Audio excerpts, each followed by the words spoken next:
At the dawn of time, single-celled creatures emerged from the primordial ooze to colonize the Earth. The fertile soil they found was beautiful, dangerous, and wild. However, it was also super lame because they didn't have the concept of numbers with which to rate things.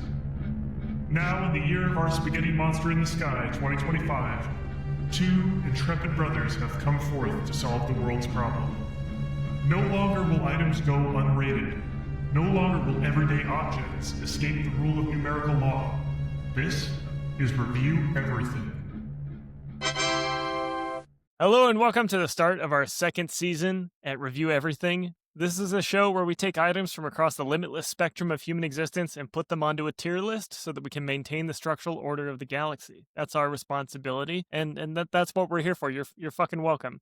We're two dudes keeping the universe from tearing itself apart by making sure that items know their place. I'm Ashton McCauley. I'm a writer and a data scientist, and this is... Hey, I'm Conor. I am a burnt-out tech worker on a mini-retirement. I am your constant gardener. I am your best friend. I am the mole man who lives inside your house. Do you know there is a name, and I forget it at this moment, but, people, maybe you don't. Do you know anyone that has found a living human being that has lived underneath their house and you didn't know it, or in the attic?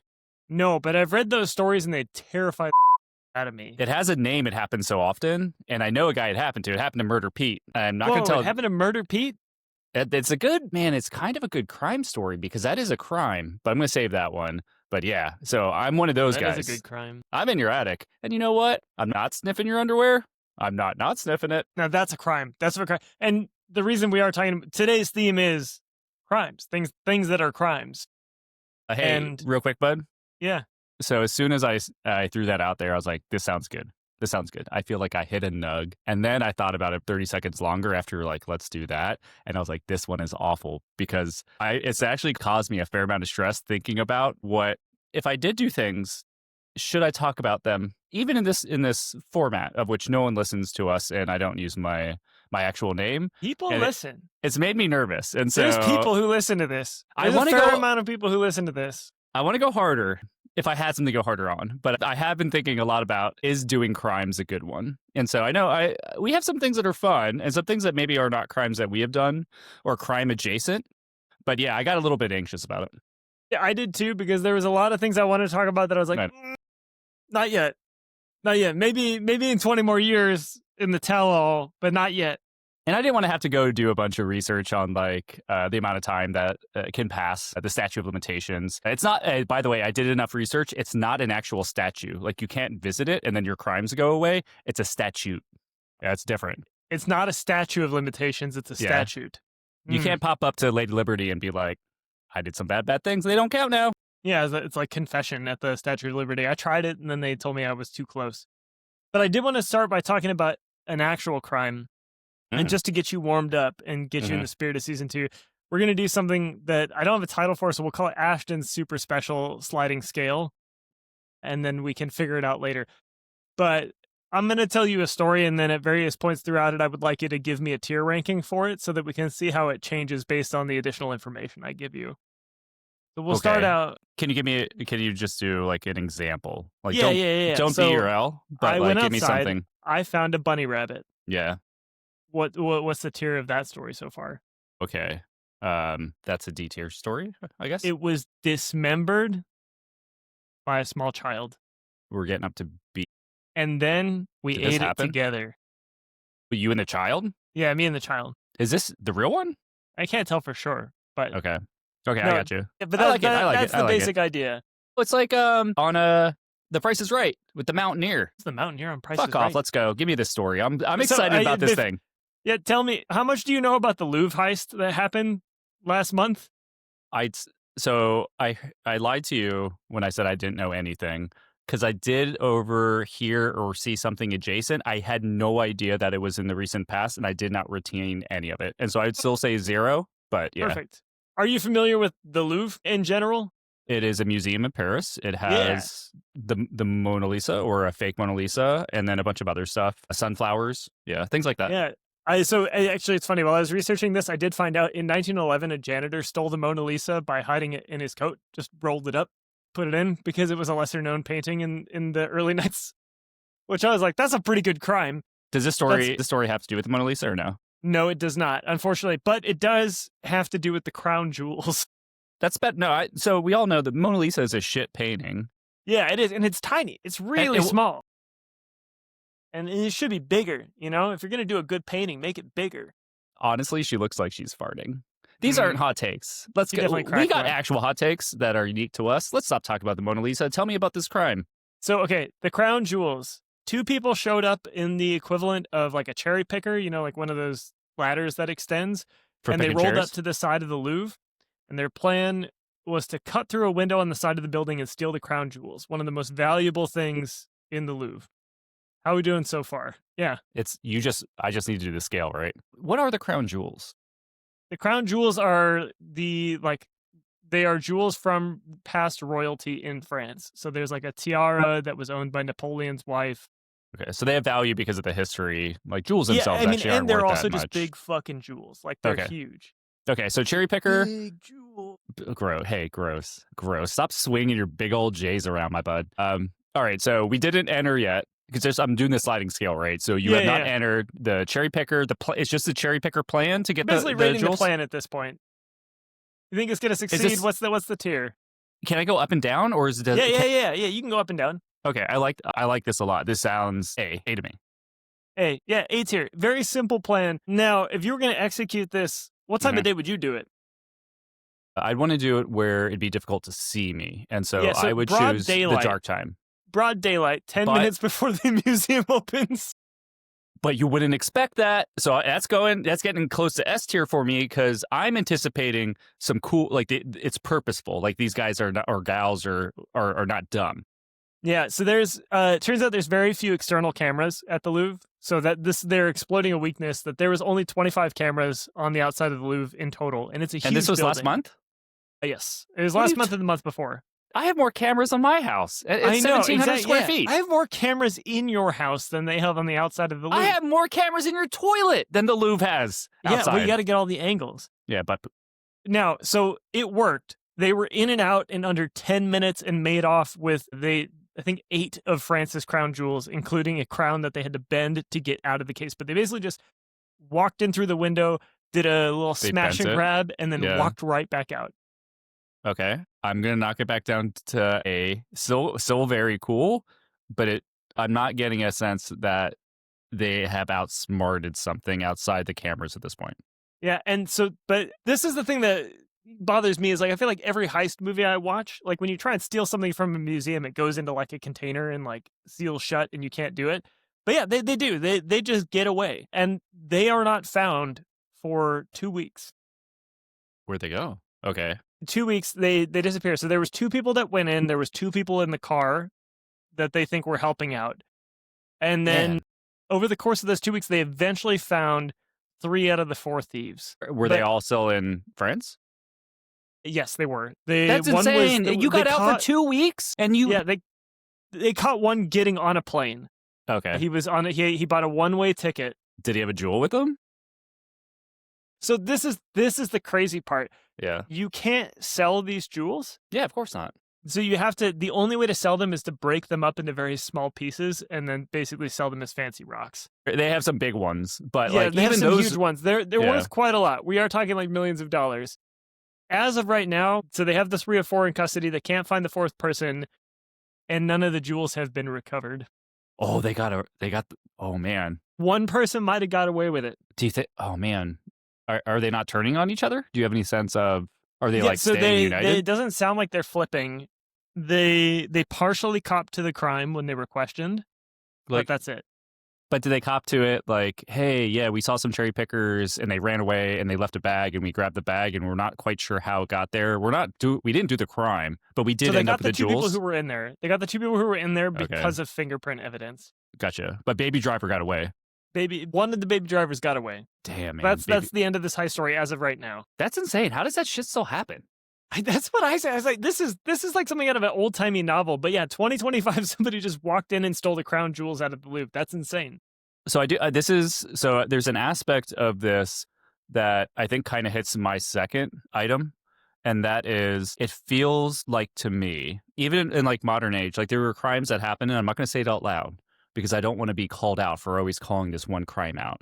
But you know what it is. It had to do with people that are sometimes called snipers, and they were all over the Northern Virginia area.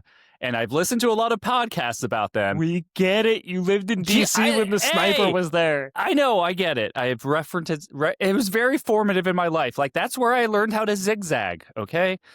But in all the podcasts I have listened to on it, everyone is like, you could not do this today. And then you tell me a story about two dipshits and a fruit picker walking away, and they got away with it? I think you can get away with crime still. Yeah, if you could steal the fucking crown jewels out of one of the most renowned museums in the world in broad daylight and just get away. I want to know how they got away. How did they not get stopped by police on the way out? Does France not? So I know in the UK, like CCTV, like kind of nanny state, I kind of just assumed they were all like that. Is France not like that? Otherwise, there's just cameras everywhere. Like, no, I don't think there's nearly as many cameras in France as there are in the UK. But so what's your final sliding scale ranking on that? I mean, that's fucking cool. I think it's a dumb crime as far as crimes go. Which don't now delete is fingerprints when you go through all that trouble too. There has to be so many other things you can steal, like that have monetary value. That, like, if you just specialize a little bit, like maybe some weird chemicals for batteries. I don't know. There's lots of stuff out there that's worth a lot. Like going after jewel. So now, man, I want to know more about these. Back around on it. I know. I want to know more about these people. I think it comes down to why they were doing it, how they thought about it. Like that would be most interesting for me. I mean, it's cool. I'm telling myself back up to an S. Like, it's a cool thing to do in this day and age. I'm glad I'm glad they got caught. I'm not. I don't care about these jewels. I think cool crimes are cool. I mean, we're not really about monarchy states here on Review Everything. Yeah. You heard it here first. That was fun. Okay. But good little journey. If it's our tier ranking, and you're asking, like, this is your rubric. It's not going on the tier ranking. This is Why? just a loosey goosey. I like you have two more items. Yeah, I have real items. Okay. No, it's fun. I enjoyed that. All right. Do you wanna go first since you're all warmed up now? And horned up. Oh wow. Okay. I have a game. I think it's Compromat. It's a card game. But there's a rule. And that is the person that looks most suspicious has to go first. And so I'd like you to decide who looks most suspicious out of the two of us and tell us why. And then that person will go first. It could be me. It could be you. Well, okay, tell me why, you piece of shit. It's 100% you. Why? It's the beard and the glasses and the general, like, angry demeanor.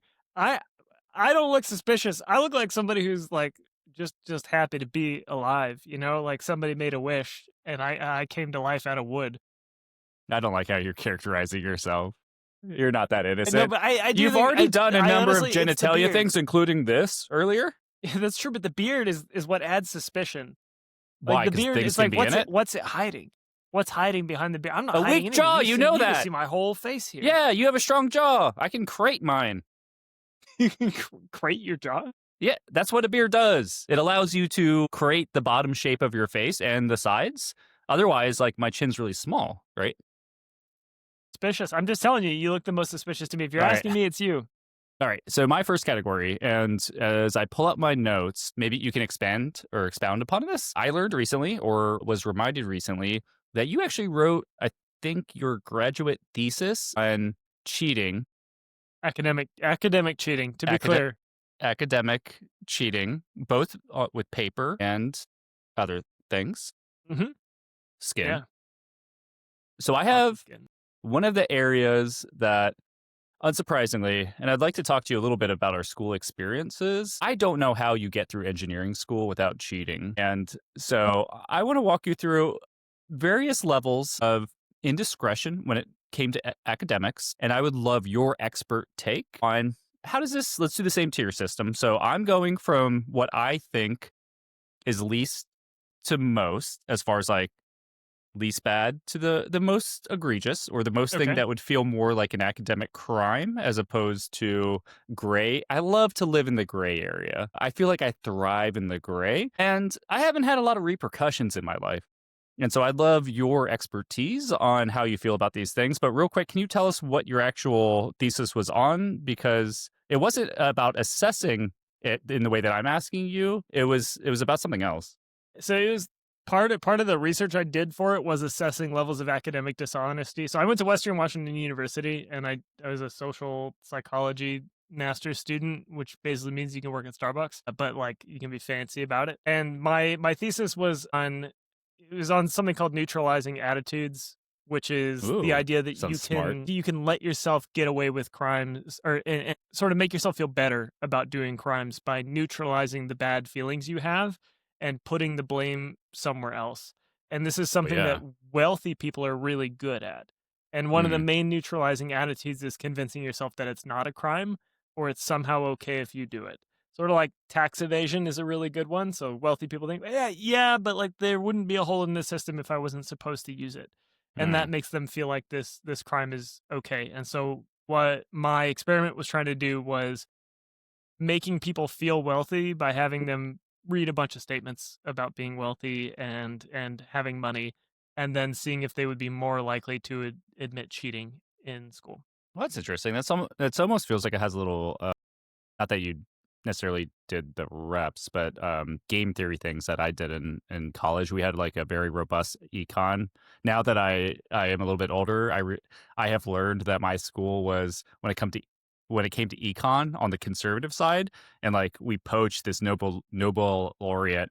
And like I made money. I made hundreds of dollars because you would go into these game theory labs, and they would give these weird scenarios to you where you're almost always like fucking someone over to make the most money. Yeah, I feel like it's basically the prisoner's dilemma, right? Yeah. So, Yeah. yeah, you're Lots of both thinking variations of defect or that. not. Yeah. Yeah. But yeah, that's what I studied. And I found out through the process because part of my lit review was just surveying people and saying, how much academic dishonesty have you committed while you were at Western? And it was something like 75% of students had engaged in one type of cheating or another, with the lowest level of cheating on the list being I copied somebody else's homework. Great jumping off point. My very first one. Lots of days you're rolling up at 6:30 a.m. For a 7:30 class. Handsome Stan is there. Maybe we have some of the problems done. Maybe we have zero of the problems done. You meet up as a group and you kind of get all your stuff together and you go to class. On the ranking scale, as far as dishonesty, as far as like how egregious is this academic uh dishonesty, like what is that for you? So would F tier be F tier would mm, be the least. the least dishonest? I'd say, no, no, you choose. Okay, yeah, we'll do it that way. So I'm gonna say, so you're saying like just basically copying homework from each other before you go into class. Yeah, so these are large scale math problems that you have to show all your work for. And so there's a lot, it's almost itemized. And so it could be easy to be caught depending on how you approach it. And there's a skill and there's an art form to it. But yeah, generally. Okay, so there's a little bit of skill to it. I'm gonna say it's D tier. Then it's not quite the bottom. I did that one semester in geology. I never did a single lab notebook entry. I had somebody else's lab notebook from the semester before me, and I just copied it verbatim. Sorry, geology 101. So for whatever reason, cheating on lab work feels way worse to me.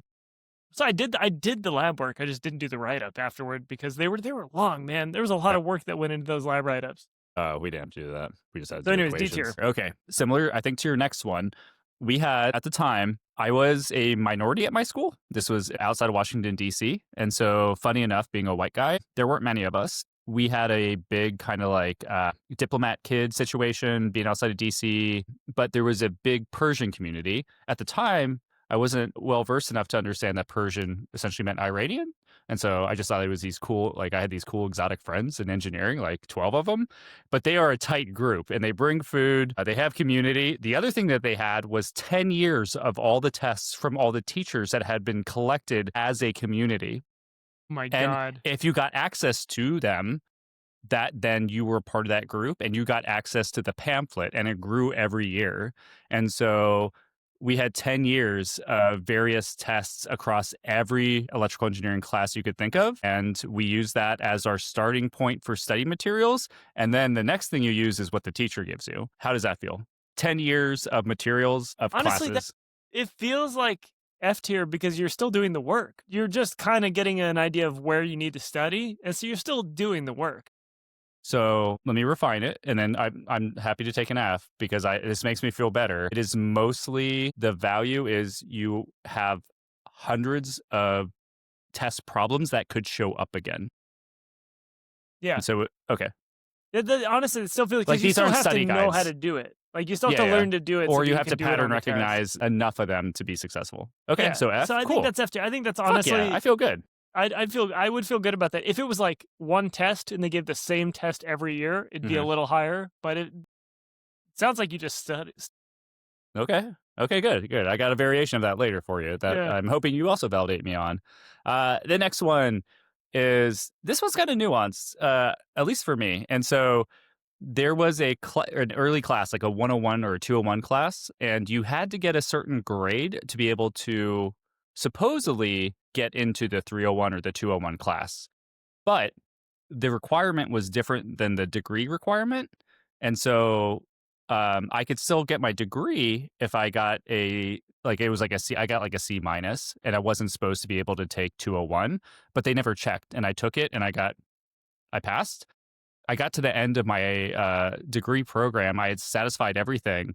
And the provost called me into his office and said, "You weren't supposed to take the 201 class." And I was like, "But you let me." And I met my degree requirement, and he told me to fuck off and to go take it again. And To so, go take the 101 class again? yeah. So even though I had completed my degree program, I had to go take this one class over just to meet the requirement to go to the next one, even though that had nothing to do with my degree. That is the biggest pile of horse shit.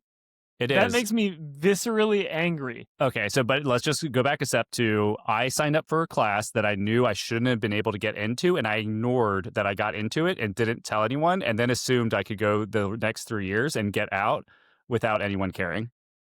Yeah, I mean, honestly, I think I would be right there with you. It's D tier because it is a little stupid, Mhm. but also More like stupid than unethical. But isn't so that's where it feels like it's your thesis because that is my validation. Yeah, don't get me wrong, it is. I'm engaging in a neutralizing attitude right now, but Yeah. to me, it's D tier. All right, keep neutralizing me, my acid bud.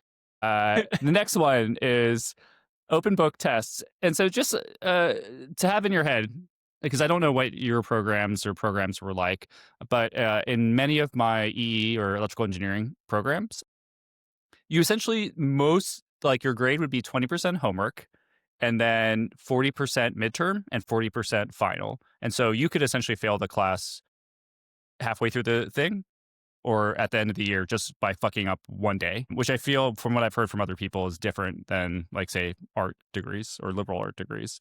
That's the same for me.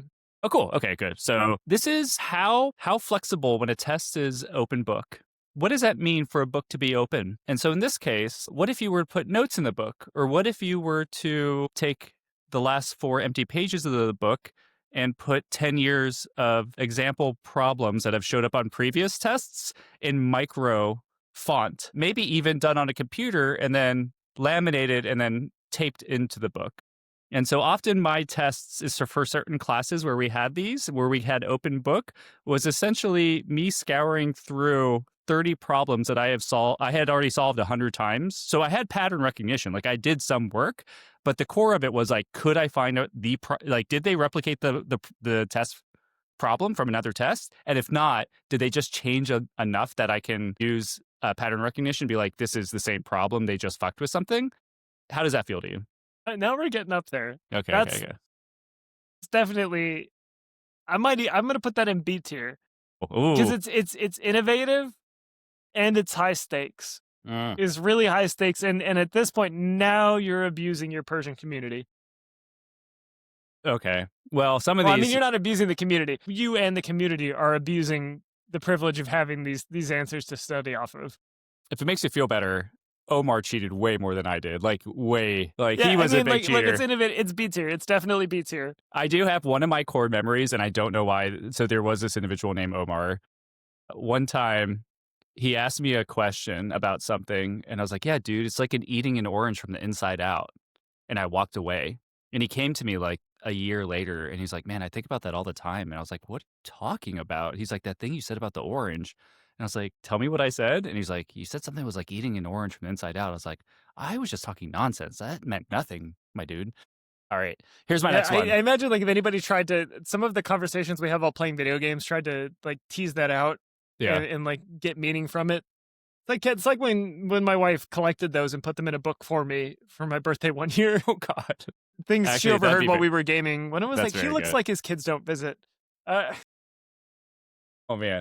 All right, so I got two that are kind of the same. You can tell me this was a more fun one, and we're getting a little bit. This is just college, and so I really wanted a dedicated Counter-Strike server on the LAN that could also be accessed from the internet. You could only do that if you had a static XP, of which IT would not give it to you unless you had a good reason. And so I told him my grandma was dying, and I needed a static XP or static IP to VoIP with her. This was like very early VoIP, and they gave it to me, and I ran the server for the first floor dorm. that's fucking rad. That's so good. Oof. I mean, fucking, you give the university money, right? That money should be spent on high quality internet. So I'm gonna put that in D tier. Okay, I have another one for you. Yeah.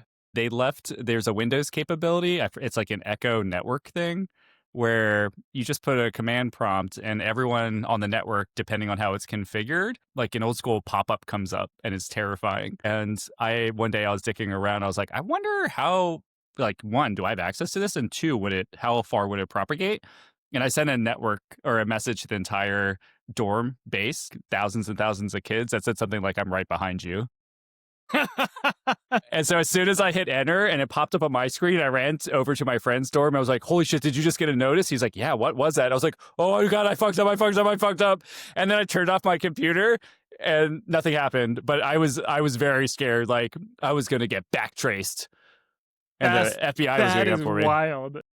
Okay. That potentially is like get kicked out of school. So I'm putting that in A tier. Damn. Okay, cool. I mean, look, it's morally questionable. I think it's hilarious and I think it's worth doing, but the consequences of that one are quite high. I'm guessing I knew as much. Actually, I worked in IT later. I understood why they didn't catch me, and it was because they had no idea what they were doing.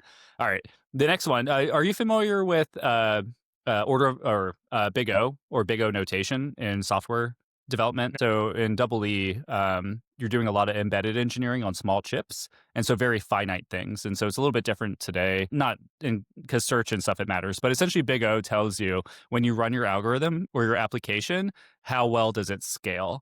If the thing that you put into your algorithm gets bigger, what happens to to the runtime operation? And so take an array. So like a linear one, which is you have an array and you want to just grab something from it. So you have an input of one, you get an output of one. For those who don't know what an array is, it's like a bunch of... It's a box with numbers imagine in a bunch row. of numbers in a line. But for certain things, like if you had to recursively go through something, and if your input got bigger, it could be logarithmic, it could be exponential, the output. And so the important thing is, especially back then, Big O was one of the best ways to determine if people were using the same code, because it's essentially you're able to calculate how many times it had to run internally or loop. And if you get the same answer between two kids, it's probably very similar code. And so I had one project that I was fucked on. I was out of time and I took a very liberal use of borrowing from another person. But to work around that, there's a couple things you can do. So one, these are TAs who are doing cursory checks and just trying to do diffs on text. And so you do a lot of text manipulation, variable changeouts and things, so it doesn't look like anyone else's. The other thing is you add inefficient shit into it, so the Big O changes. And so if you can hide a loop for no reason in your code, it's way harder to get caught. And that is what I did. And I got through that class, even though 4 other kids got caught cheating and failed that class. And I was just waiting for the hammer to drop and it never dropped.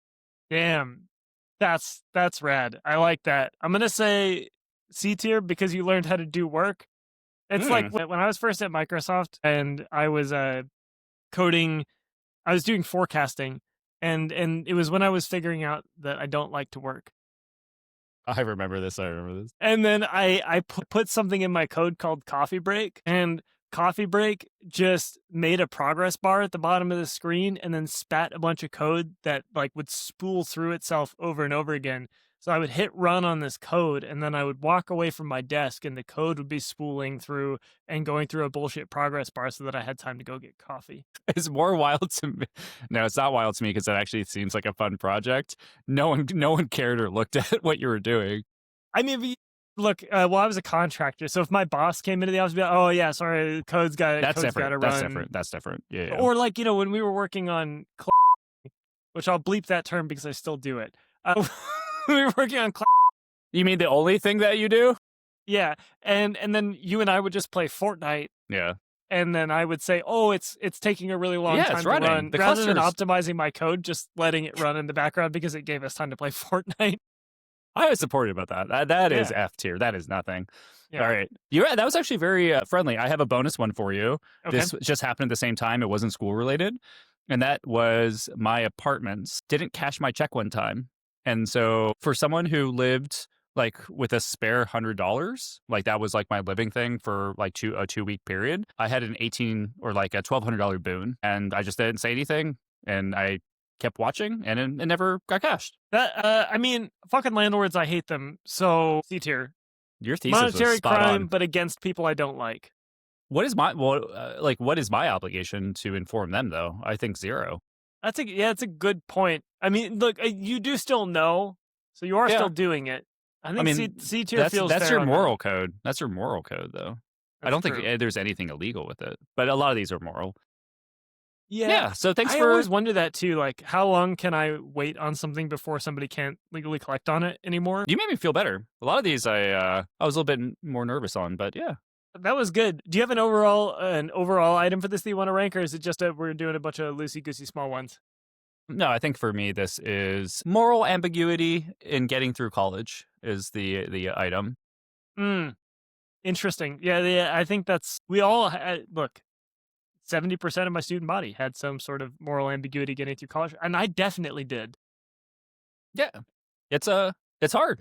That's a lot to ask of a young person, honestly. College is a very strange institution, time in people's lives. I don't know, man. I think we talked about this a little bit, but college was hard. I was messed up in college in ways I didn't understand in regards to anxiety, depression until 10 years later. Like, yeah, because you're like just starting to cook brain wise, and you're starting to get your neurospices in a big way. Oh, yeah. Because there's a lot of neurospices that don't come until you're like 23. Yeah. So, yeah, do you have a final ranking for it? Yeah. Like this feels, taking in your feedback or your grades, I did it pretty good, man. I got through it. I still have dreams. Probably bi-monthly, every 3 months, about failing, but it used to be way more. So yeah, this feels like a B to me. Okay, Conor's. What are we calling it? Conor's academic ambiguity. Yeah, sure. I think that feels fair because it's a necessary evil to a degree. It was good learnings. I don't feel great about everything I did, but I also. It's a hard system to work within. I mean, the shitty version of it is I had a lot of professors that they had to know you. And if they knew you, you did way better. And I learned that, in fact, taking that class that the provost made me, all I did was I became friends with that professor. And then I did way better. Honestly, at that point, I learned the concepts and it was a blast. It was basic circuit design. And that was way fun to do. So as going a back senior. and doing the easier thing once you've already done that's why it's so bullshit that they made you do it again. But I know, but all right. What's your item, bud? Yeah, I got 2 semi-quick ones today. I think I want to roll with the one that's in the vein of corporate fuckery, since that's kind of where we've been with a lot of this. And that is donut crimes. And this is something that I didn't really know existed until I started working with you, and we had one coworker that informed me that I was committing a crime. Fuck that. No. And this is when somebody brings in donuts into the office. What's your protocol as far as like when you take one? Do you have to take a whole one? Can you take a half one? Can you take a quarter one? This is what I'd say. We have talked about this. I think it should be basic expectation and etiquette. A donut is more than one serving size.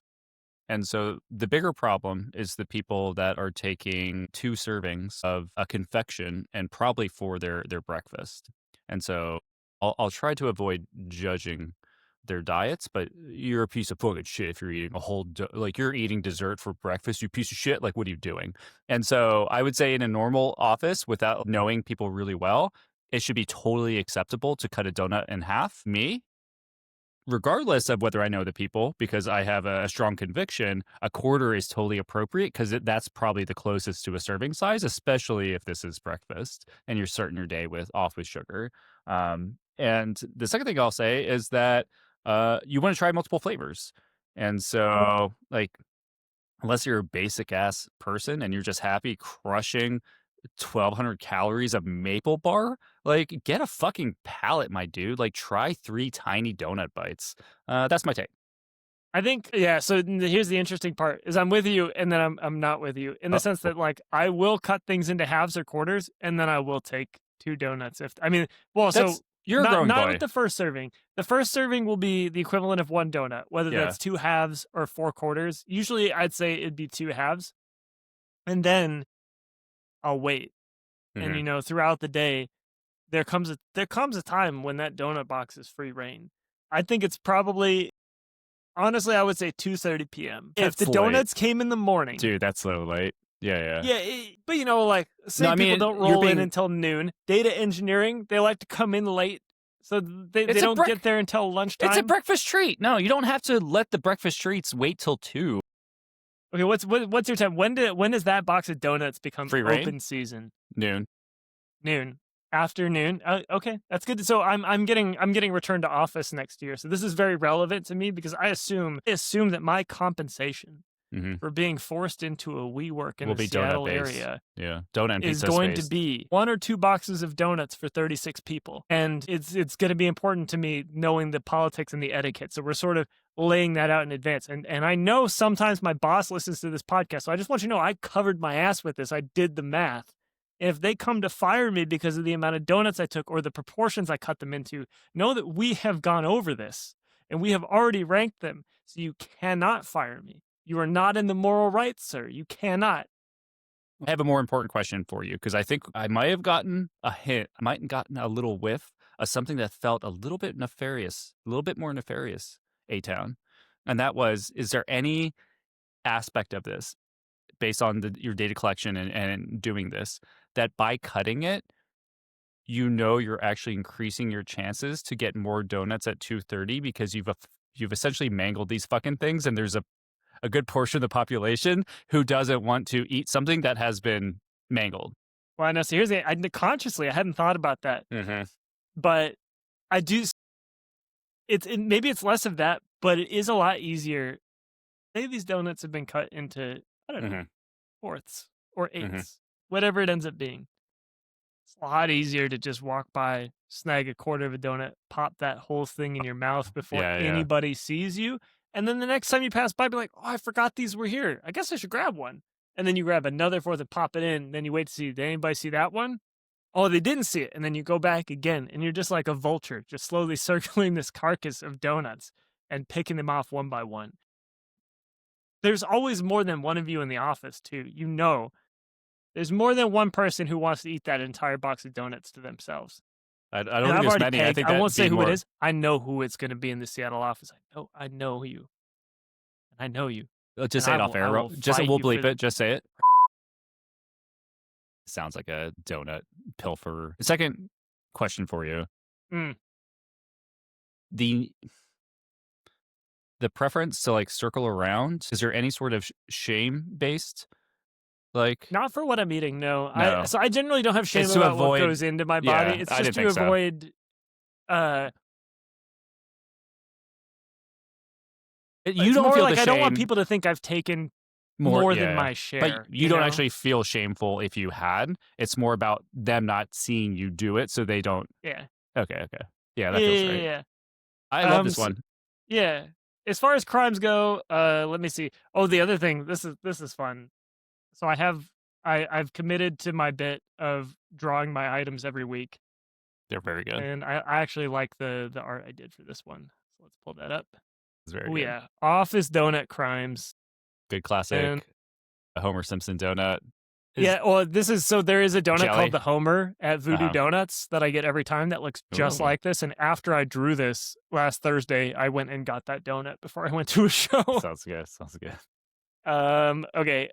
Office donut crimes. So as far as you piece of shit! You went to that show with me. You went early to get a donut. No. This was on Thursday. In Seattle. We went to a show Did on we- Friday. there's I a also vi- went to a show on Thursday. There's a Voodoo Donuts in Seattle? Yeah, it's right by the Paramount. It's the second one outside of Portland. The other one's in Las Vegas, I think. There's one in Denver too, so don't be full of shit. It's interesting. It feels like a small scale crime, but it also feels like it's okay. So I think it's difficult to put this on the tier list, which makes the tier list interesting. This feels like an A to me. Like I feel like this is a perfect crime because Yeah, I do like that. I mean, because it is very socially unacceptable for a lot of people. and we know it's going to piss off Adam. Yeah. So I do like this because you get to have variety. You get to piss off that one person in the office who really doesn't like it, but know you have the moral high ground. And we solve some problems. All right, donut crimes are an A tier. He only likes it because a single donut is not even a full serving size for him. Like that's not our fault. Yeah, that's Like, true. I mean, If he wants to make himself sick, he's a wall of man. He needs Yeah. at least 4 donuts as one serving. well, What's your second item? I do want to say real quick, and maybe there's a crime here. I don't go to Voodoo a lot, partly based on my experiences going to them. I think this is a good thing because they often place they're not a franchise, but they place their storefronts in areas that could be rougher. And I think, do they do that just because it's cheap or because they also like help the community? That's a good question. I don't. So the one in Seattle's not in that rough of an area because it's on the edge of Capitol Hill, and between Capitol Hill and the Paramount's pretty safe. It's right by the convention center. But the one in Portland is in a rough area, and I don't think it was always as rough because I used to walk Oh. down there alone quite a lot. Okay. When I went to Denver, there a homeless man, no shirt. It was summer, so it was hot. We give him Benny of the doubt, but he had a what are the pee? It's not a colostomy bag. What's the pee bag? Oh yeah. Well, I think it might still be a colostomy bag. I'm not sure, but yeah, I know what you're talking about. So one of the bags that you pee into because you have urethra problems. Yeah, he came in and threatened to throw it at people. That's a crime. Yeah, I can picture that very vividly. Yeah, I can picture it now just hearing it, especially the shirtless aspect because you see the tube going in. Yeah, it makes me not want donuts. That's kind of the main Mm. thing. All right, here's my second item. I don't know how this one I pitched What a it to fucking transition. you, and I still don't think you know what I'm talking about. I'm not quite sure I know what I'm talking about, or if it's Okay. something that anyone else relates to. And so I'm going to try to reframe it, and we can go quick if it's not working. And so this is based around power fantasies. Let me ask you: do you ever power fantasize or have power fantasies? And specifically, what I mean is that you have immense power, and you could do things for good or evil. And if they're for evil or maybe good, they can also be crimes. Is this something that happens a lot to your, especially we've talked about ADHD delusions. Are those ever, I can make people disappear. Like I can control things with my brain. I can teleport, stuff like that. 100%. There's a Okay. lot around like, I have the ability to do the Thanos snap and erase half the population. Do I do that? Perfect. Okay. Yeah. Okay. Yeah. So this, Okay. yeah, I don't know if it's normal, but I also have those. So I have one. I have my current favorite one, and I'll tell it to you in a minute. And so this is essentially whenever I start thinking about power fantasies, I get into the weeds very quickly on 2 things. First, the legality of it. Even though this is a fantasy or daydreaming, I'm worried about, will I get caught? Can I get caught? And so often my powers, how they manifest, if I can control it, there's an aspect of like, what does it mean if I can like go to jail or be killed versus not? And the second one is, and the thing I probably get to the quickest is if I have, let's say, unlimited power, but it's really just, I think something and it happens. That terrifies me because I can think of lots of things very quickly of people I love, myself included. And I'd be very concerned if I had that power because I'm afraid I'd very quickly turn into someone who starts disappearing people or, you know, flipping cars off while I'm not like flipping them like Stranger Things style while I'm driving. And so often my power fantasies immediately turn into how do I safeguard the world for myself? And I want to throw it to you. If you had to employ a system, so you think something and it happens, and if you were afraid of that power and harnessing it, what is the way that you would come up with so a thought doesn't pop into your head and all of a sudden, you know, a whole side of your family is gone? that's really like, don't think about the pink elephant. What does that mean? Like what, you know, you say don't think about something, then you automatically start thinking about it. Yeah, that too. Yeah. I think that I would just have to throw on constant, really aggressive noise in headphones to drown out any possibility of thinking about other stuff. Or That's awful. Then you're just always in headphones. yeah, I mean, but if anything I think about happens, like shit's gonna get dark really quick. I mean, well, actually, I'd probably die. I'd probably die immediately because I think Why? about myself dying a lot. Oh yeah, that's another I would one. get cancer within 10 minutes of having that power. Wait, my God, you have unlimited mind powers, and you give yourself a long-term disease instead of just like your head explodes. You're like, oh no, I got cancer for 10 years. This is gonna be miserable. Look, we might get to head exploding eventually, but like, I think cancer is probably where it goes immediately. It's like, oh no, now I've got it because I thought about it. But then maybe I could think about the cure to cancer fast enough, and it's like I think that road turns into me accidentally killing myself so quickly. Yeah. Rather than killing like, other people. I think like the first person it would come for would be me. I think I would. My fear is I'd kill loved ones first, but probably myself at the same time. And so this is ridiculous because a lot of this is just like making up rules to a made up system. One of the things I landed on is having, if you can work it, and I know I'm creating new possibilities, like a trigger phrase, like a very difficult phrase that I would have to say in my head that was so purposeful or long or complicated that I wouldn't do it on the spur of a moment if someone cut me off in my car. Ooh, I see. So that you're gating the power. Yeah. Yeah. That makes sense. Like to the me. 2 key situation. They just have to be far enough away that I can't do it myself. That's kind of like so I put a password protector on my phone that if I want to access Instagram or TikTok or anything, I have to type in, I am willingly doing this and spending my time on these apps. Perfect. Yeah. And then That's actually very good. then it will let me in. But most of the time, that's a really hard password to type in. Yeah. And I realized like, I don't actually want to be doing this. So it stops me from doing the endless That's scroll. perfect. Yeah. Yeah. All right. That's pretty much what I have. The last thing is I am kind of curious, like right now, depending on how often you do this, if you wanted to do something truly despicable to someone who deserved it, what is your current power fantasy ability? Ooh, something despicable to somebody who really deserved it. Can you give me an example of a person? I don't want to do that. Yeah, I know. I'm trying to think. Like everybody, I think of ends up being like these big, like Vladimir Putin, Kim Jong Un. Sure, I yes, don't know if I yeah. want to do regime change first off. Yeah, I mean, I don't know enough about their cultures and societies. I'd I probably think start at my home gut says lead shoes. into the water. Yeah, concrete blocks on your feet into the water. Damn.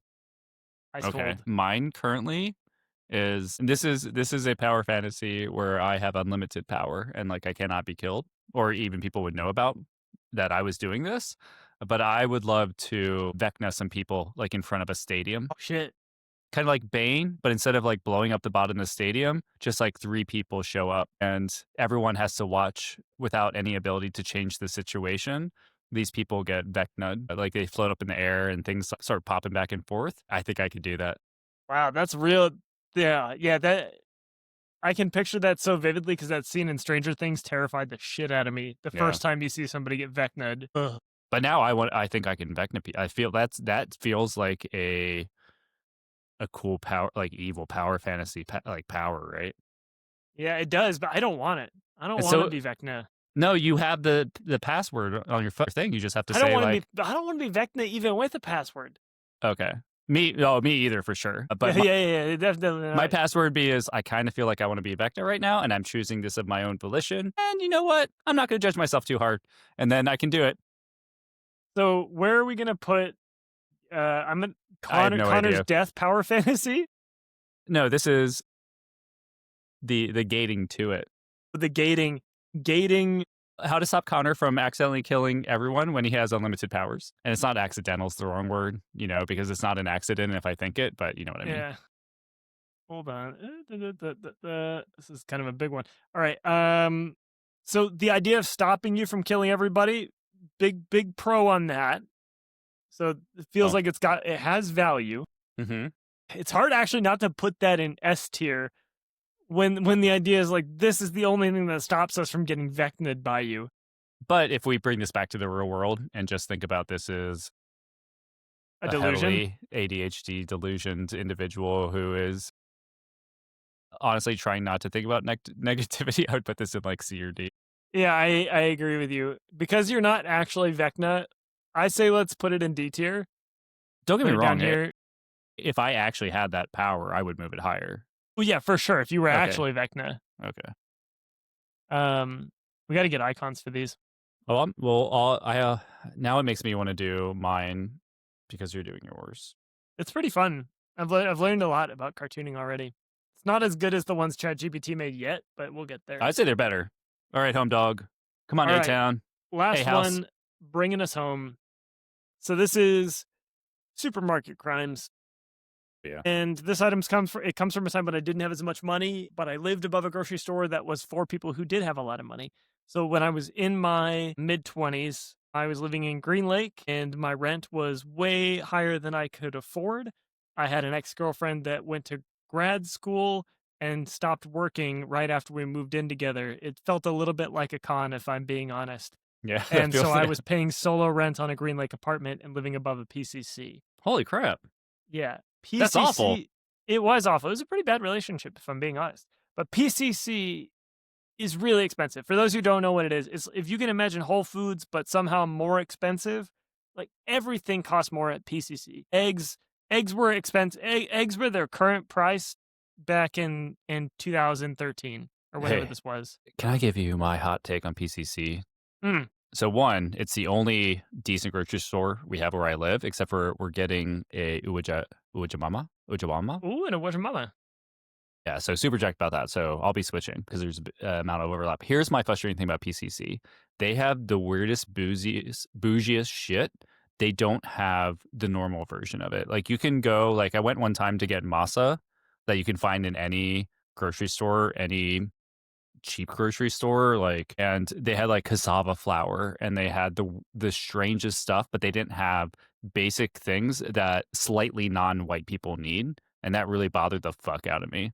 At least they got rid of like whenever a grocery store has the label that says, what is it? Not exotics, but like, Oh yeah, I know what you're talking about. like foreign food. It's not even foreign. There's something worse. Most of them got rid of it, but that's my thing with PCC is that like, it's really only for pretentious white people. 80% of it. It's basically like if Trader Joe's was expensive. They've done their own Trader Joe's. But anyway, so I lived above PCC. It was the closest grocery store. It was the only one I could get to by walking. And it had one thing I will say in PCC's favor. It did have $10 pizzas that were fucking amazing. They were really good. So I got those, and like they were already huge. cooked or no, they were made in house. They had a stone okay. pizza oven. I used to live literally right above the pizza oven, so I would smell it wafting through my office window. And I'm like, well, fuck, I gotta go get a pizza now. Yeah, but they were $10. They were amazing. They're probably more expensive now, but they had really good trail mix, and I could not afford this trail mix. This trail mix was stupid expensive, and I continually would go into the bulk section, get the trail mix, and then ring it up as brown rice because brown rice was the cheapest thing they had. So I have a couple of questions with this. One is, who are the victims? Mm-hmm. And I think in this case it's corporate America, right? Yeah. So PCC it's a non-public co-op, and so as much as I think it's bougie and silly, like good portions of it, I don't know if you're really sticking it to corporate America, but I don't know that you're not. Like there's probably like not like rich, not uncool people that have some amount of ownership. The people do. I do. I have a membership. I own 0.0004% of PCC. Oh man, at first it said Berkshire Hathaway, but that's Precision Cast, not the community market. So wait, is it anybody with a membership owns it? I don't know, man. That's what they say about Green Bay. That's not true either. Yeah, so really, that actually does make this crime a little bit worse because I'm hurting the members of PCC, not corporate America. Okay, so that does kind of answer my next question, which is, am I the Robin Hood in this situation? And I don't think I am. I think I'm just a guy who wanted really expensive trail mix but didn't want to pay for it. Yeah. And with crimes like this, I like my scale for crimes is usually, I think, would Batman or some other vigilante come after me if they saw me doing this? Like if Batman was behind me in line at PCC and he's like, that's not brown rice. Am I getting cracked over his knee?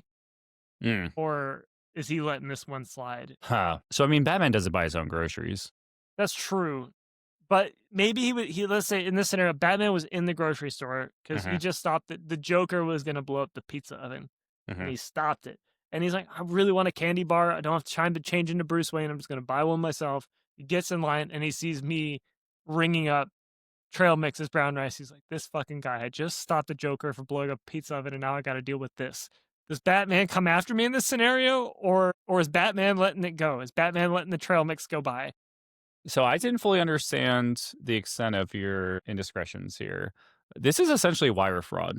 And so, wait, well, are you writing down the other number? Did you write down the brown rice number on the little tab?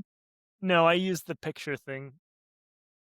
So it might even be worse because you got to type in brown rice when you're ringing it up because I didn't have the number memorized.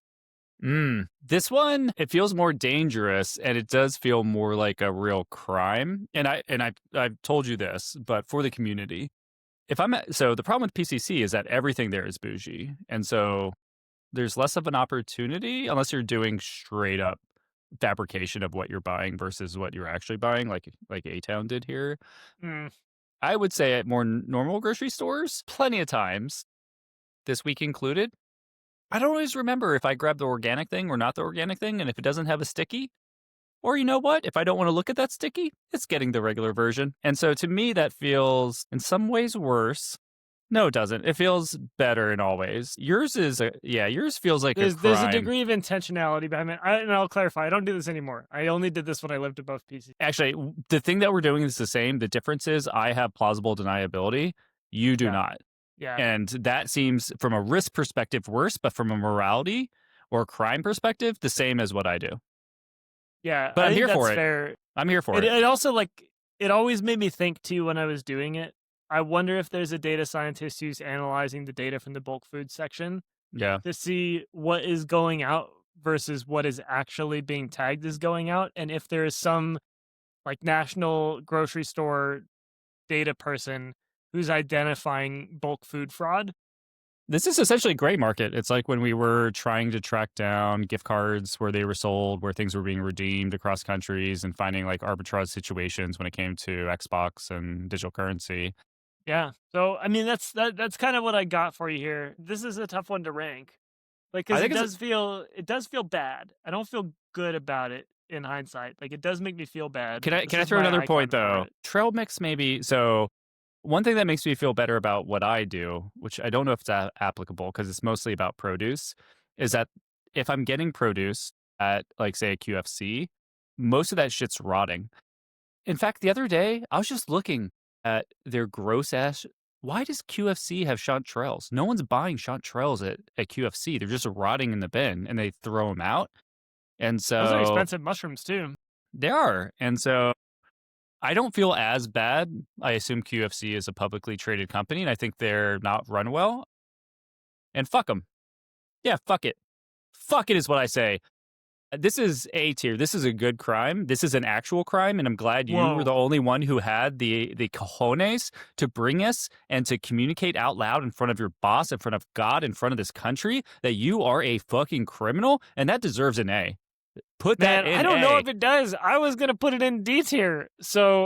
It's the only crime. We just did a crime episode, and you were the only one brave enough to bring a real crime. Commit a crime. Yeah. And this was an actual, you fabricated... You used the machine to lie. Yeah, that's, and you're right. It's an actual crime. It should go in the actual crime tier. There it is. Both my crimes side by side next to each other. Side.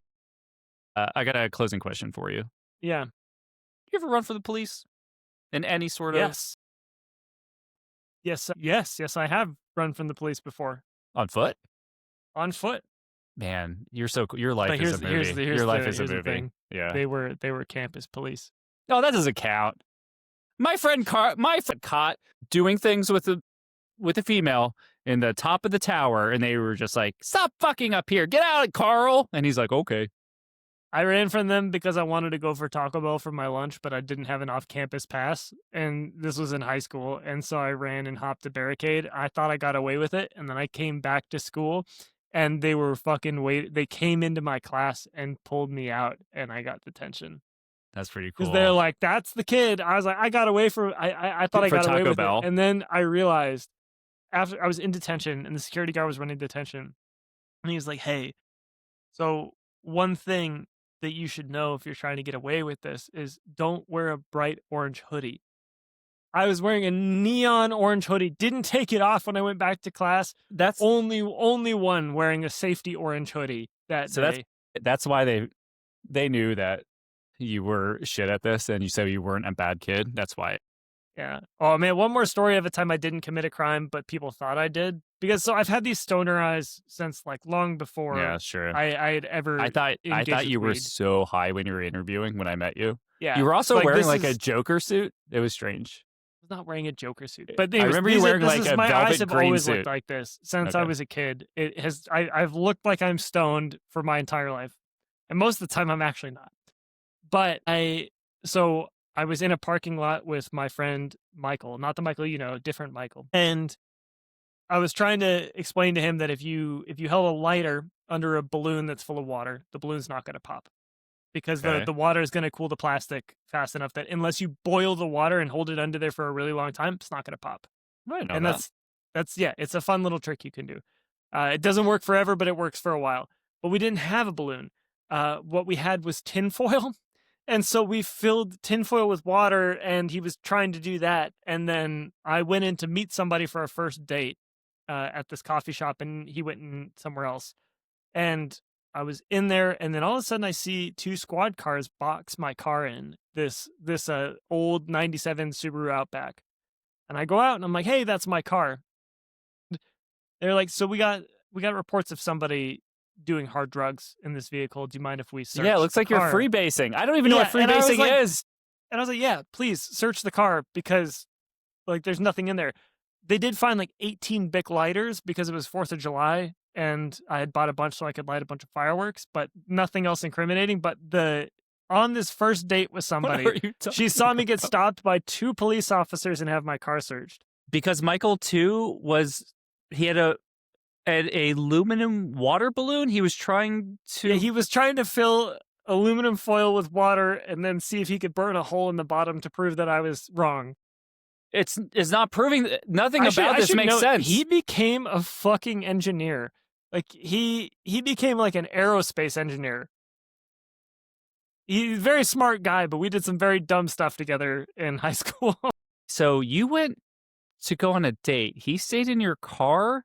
No, With it was like there was a coffee shop and a bunch of other stuff. He went to go do other stuff. When was he lighting a balloon? Not a aluminum. Well, when we were waiting for the girl to show up. No, this doesn't. No, don't make me sound like I'm asking dumb questions. This is nothing about this makes sense. And I say that as someone who did lots of dumb shit in high school. Like, I cannot comprehend what was actually trying to be accomplished, yet alone the doing circumstances science, of I was it. trying to show him science in the parking lot of Brood Awakening in Vancouver, Washington. All right, here's my only story about. I was an accessory. My dad picked me up from baseball. He wasn't there. He just picked me up. Yeah. Story for a different time. He was in like a 1994 red Mustang because I encouraged him to buy it when I was like 7 years old when we went to the car lot to fix our Explorer, and somehow he drove home without telling my mom that he bought a Mustang instead of fixing the Explorer, which now in retrospect, to like a young family with 2 kids and not a lot of money, and the husband comes home with a Mustang when he was supposed to be fixing the Explorer. But this was before that or after that. I was, I don't know, middle school, early high school. Dad picked me up, smoking a cigarette, going like the 6-mile roll highway road to get home. He's going like 70. Cop goes blasting by us in the other direction, immediately turns on the lights. You know what my dad does? Keeps the cigarette lit, guns it, and we're going 100 through this road. He gets to our gravel road, which is like 3 miles to get to the house, and he swerves into the gravel, fishtails, gets 3 houses in, and pulls into their driveway behind another car, and we watch the cop drive by, and then he pulls back and we go. Like, he Fast and the Furious to me, like a wall, and he never dropped that cigarette. That is One of the coolest things he's ever done. Shouldn't have. Very inappropriate, but an But pretty interesting cool. thing to think about. Pretty cool. yeah, pretty cool. All right, bud. That was fun. That was a Thanks good for telling episode. me about your real crimes. Real crimes.